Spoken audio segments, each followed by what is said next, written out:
This guy is amazing. He's going to disrupt the payment markets. Watch this, 12 minutes of fun.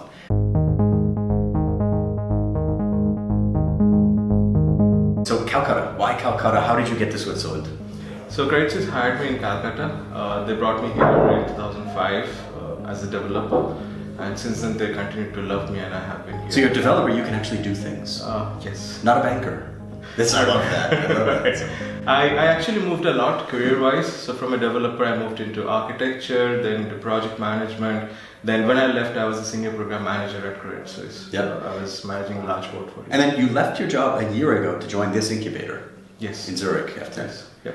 Wow, so it's only been a year. Now talk about what happened in the last year. So you explained a little bit to me, you grew from 2 people in a garage to 9 people and you raised investing. So tell me, how did the journey work for you? So when we started, it was just an idea. I submitted the idea to a competition called Post Venture and I won that. So that gave me a 100K cash award straight away with which I can go to market and validate what we're doing. And when we saw the market interest, we saw there is definitely a kind of market need.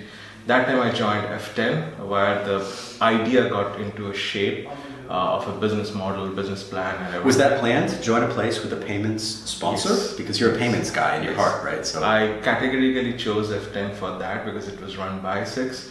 So it was a very good learning curve here for us to understand how the payment world actually works or need to work in terms of security, architecture, scalability. All these things we learned here very well. And that I applied to the product that we have developed. So tell me why the product does what it does. What does it actually do so people understand? What's your USP? So we are basically the Uber for ATMs in short. Like what Uber did to taxi industry, we want to do that for the ATM industry. Anybody can download an app and act like an ATM. That's what we're trying to do because ATMs are very expensive these days, not only to install but also to operate for the banks. And there is something called ATM interchange fees where one bank pays each other and that's significantly high worldwide.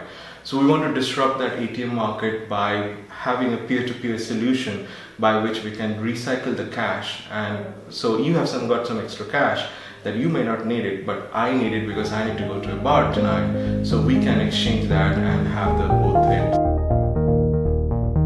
Sure. So that's the product that we have launched. You can do a find, shop and withdraw cash. If you are at a store and see one of our Sonect's logo, you can simply scan and withdraw, and you can also see a transaction history however you have withdrawn cash from using Sonect. So if you do find, shop and withdraw, it does a location-based search that picks up the nearest spot where you can withdraw cash. If you don't like it, you can simply go over to the map. You see the other spots. You like, there you see a car wash. You see how the car wash looks like, what are the offers going on there. Now let's say you want to withdraw only 20, you simply request it. That establishes a connection with the car wash. The car wash gets notified and you get a unique barcode. You simply walk into the car wash right now, show the barcode and withdraw cash. You don't have to visit an ATM anymore and you get the cash right there. Wow. So before the skeptics start saying, well, the future is cashless, the future is not cash, why is cash still relevant?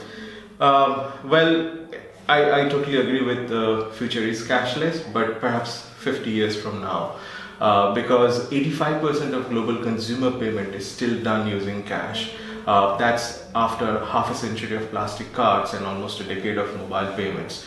So why people are holding on to cash? We did a lot of surveys and research to understand people's mind. Some facts, like in Germany, over 70% of people are still holding on to cash. And one of the primary reasons for that is they kind of love something tangible in their pocket, it's an asset. B, they say Geld stinkt nicht, which is like money doesn't stink, right? And C, they say like they can stay on top of their expenses. Like, if you've got $200 in your pocket, like you don't have to spend the whole week with that. You kind of stay in control of your expenses. So they also love that. And these are the several reasons in various countries why people are holding on to cash. So people still like cash. They don't run around with Bitcoin wallets just yet, do they? Probably 50 years from now, no doubt. Yep. But right now, cash is still... So you're addressing a problem we have today, just like Travis did with taxi industry. So just like then, people said, well, I kind of like the yellow taxis. I kind of like the black taxis, right? And people like ATMs. Right. They like the convenience of being able to go half drunk from one place to another and just pick up more cash to buy food, right? So why do you try to disrupt that? What's wrong with it? So again, two reasons. For ATMs to be accessible, you still have some pockets where ATMs are not accessible. Particularly the reason why I founded this company was a personal experience with myself. I lived in Bird, and from my apartment to the nearest ATM, it was about 600-meter walk. And I needed cash one night urgently because my wife needed to pay the babysitter. I didn't have it. I had to go out, get the cash, and come back. And it was snowing. It was a terrible night. I hate that. Mm-hmm. And I saw there is a pizzeria down below where I was living who was getting paid in cash. So I thought, he doesn't need the cash. He anyway wants to bring the cash back to bank. Why not we just exchange it and we both are happy? It's actually super inefficient, isn't it? Exactly. So you have points which are collecting cash constantly and need to get rid of it. That's their problem. Let's not get robbed. Let's not launder money, etc. Let's not get it stolen from employees or whatever.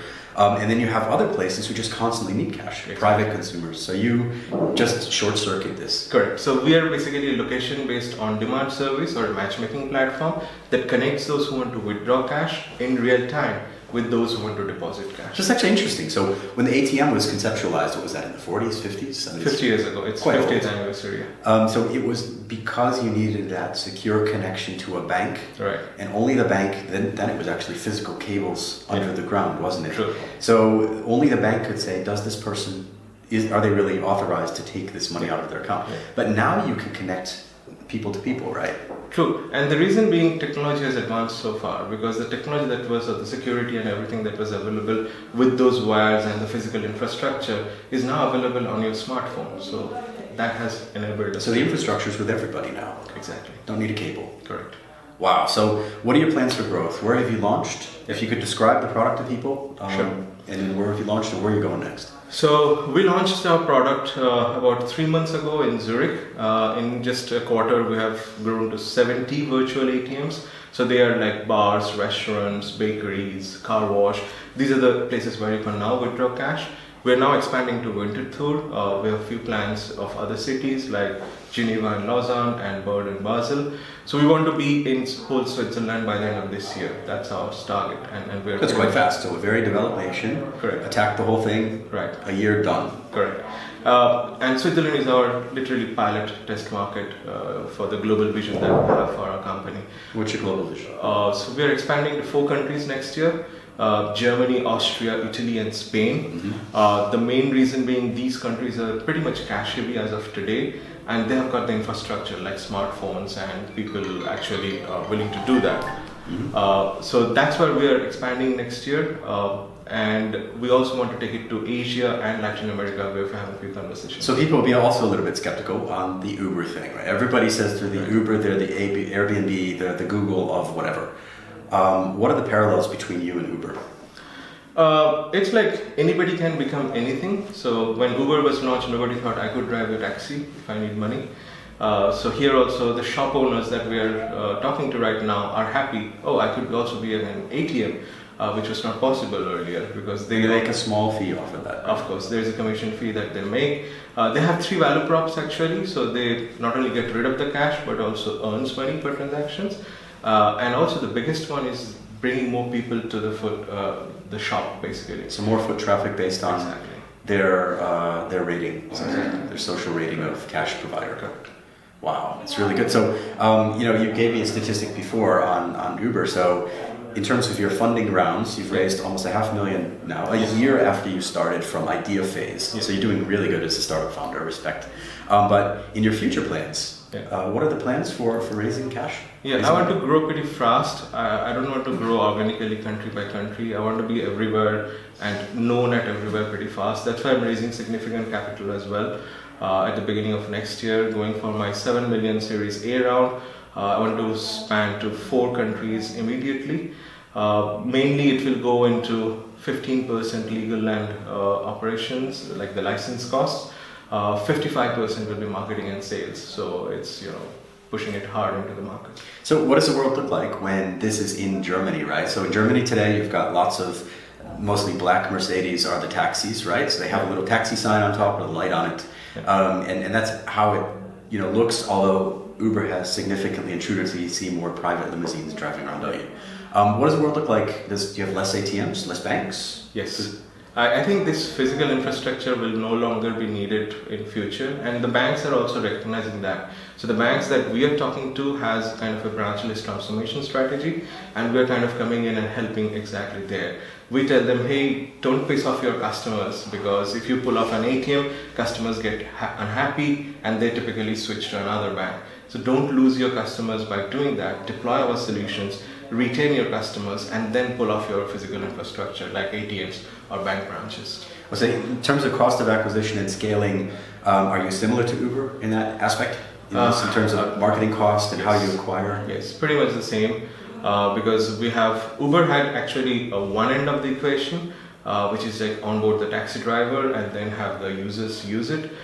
We have a third party involved in that equation, which is the bank, because we want to scale with the banks and offer the solution to the banks and not just build our own network. Have you done the maths on that? What can the average bank save? Let's say the two big banks here, the really big banks here in Switzerland, right? So they have thousands of ATMs, and they compete with one another, don't they? They have different locations and street corners. So it's like McDonald's, right? So what is that? Does it save them money in the end? Or? Yeah, so we did some maths with one of the largest retail bank here, and it was about in 3 to 4 years we could save 10 million for them.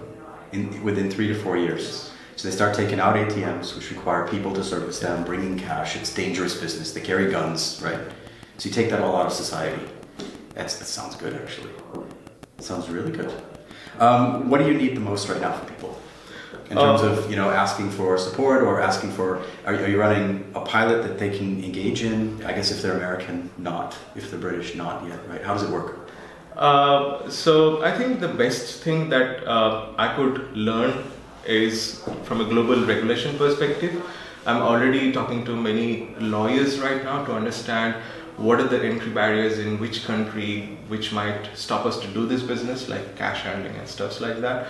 So that's where I'm looking for a global partner who could actually stay us ahead of the game. Like where I want to enter, I know what are the headwinds and tailwinds I'm going to face there and be prepared for that. So you heard it here first. If you're a lawyer working with startups looking for the future IPOs and ICOs of the world, you met Sandipan here, get on the telephone to him or on the LinkedIn with him, and he's looking for a global partner in legal services. I think that's super clear. Right? And that's something concrete and tangible that you need to grow. Yeah.